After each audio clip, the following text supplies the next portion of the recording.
രാജ്യത്തിന്റെ കണ്ണീർ കടലായ കരൂർ ടി.വി.കെ നേതാവും നടനുമായ വിജയ് നടത്തിയ റാലിക്കിടെ 38 പേരാണ് മരിച്ചത്. മരിച്ചവരിൽ 1.5 വയസ്സുകാരനടക്കം 9 പേർ കുട്ടികളാണ്. 95 പേർ പരിക്കേറ്റ് ചികിത്സയിലുണ്ട്. 2 പേരുടെ നില അതീവ ഗുരുതരമാണ്. ഇന്നലെ രാത്രി 7 മണിക്കായിരുന്നു കരൂരിലെ ദുരന്തം. നാമക്കല്ലിലെ റാലിക്ക് ശേഷം കരൂരിലെ വേലുച്ചാമിപുരത്തെ രാഷ്ട്രീയ റാലിയിലേക്ക് തമിഴക വെട്രിക്കഴകം നേതാവും നടനുമായ വിജയ് ഉച്ചയ്ക്ക് 12 മണിക്ക് എത്തുമെന്നായിരുന്നു അറിയിച്ചിരുന്നത്. എന്നാൽ വിജയ് എത്താൻ 7 മണിക്കൂറോളം വൈകി.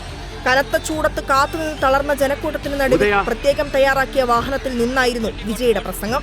ഇതിനിടെ ഒരു കുട്ടിയെ കാണാതായതായി വിജയ് തന്നെ മൈക്കിലൂടെ ജനത്തെ അറിയിച്ചിരുന്നു.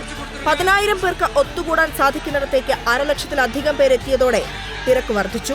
ശ്വാസം മുട്ടിയും നിർജ്ജലീകരണം മൂലവും ആളുകൾ കുഴഞ്ഞു വീഴാൻ തുടങ്ങിയതോടെ വിജയ് മൈക്കിലൂടെ പോലീസിനോട് സഹായം അഭ്യർത്ഥിക്കുകയും വെള്ളക്കുപ്പികൾ ജനക്കൂട്ടത്തിലേക്ക് എറിഞ്ഞുകൊടുക്കുകയും ചെയ്തു. എന്നാൽ പോലീസിന് നിയന്ത്രിക്കാവുന്നതിനപ്പുറമായിരുന്നു സാഹചര്യം. ആംബുലൻസ് കടത്തിവിടാൻ പോലും തയ്യാറാകാതെ ടി.വി.കെ പ്രവർത്തകർ നിന്നതോടെ സംഘർഷമുണ്ടായി. വീണുപോയവരുടെ ശരീരത്തിൽ ചവിട്ടി മറ്റുള്ളവർ ചിതറിയോടിയത് ദുരന്തത്തിന്റെ ആക്കം കൂട്ടി. സ്ഥിതി ഗുരുതരമാണെന്ന് മനസ്സിലാക്കിയ വിജയ് പ്രസംഗം പൂർത്തിയാക്കാതെ മടങ്ങി. അതിനുശേഷമാണ് കുഴഞ്ഞു വീണവരെ ആംബുലൻസിൽ കയറ്റി ആശുപത്രിയിൽ എത്തിച്ചത്. 29 പേർ ആശുപത്രിയിൽ എത്തിക്കുമ്പോഴേക്കും മരിച്ചിരുന്നു. പാർട്ടി പ്രഖ്യാപനത്തിന് ശേഷം വിജയ് നടത്തിയ ആദ്യ സംസ്ഥാന പര്യടനത്തിന്റെ ഭാഗമായിരുന്നു റാലി. ഇന്നലെ ഉച്ചയ്ക്ക് നാമക്കല്ലിൽ നടന്ന പൊതുയോഗത്തിലും നിരവധി പേർ തളർന്നു വീണിരുന്നു. News desk reporter.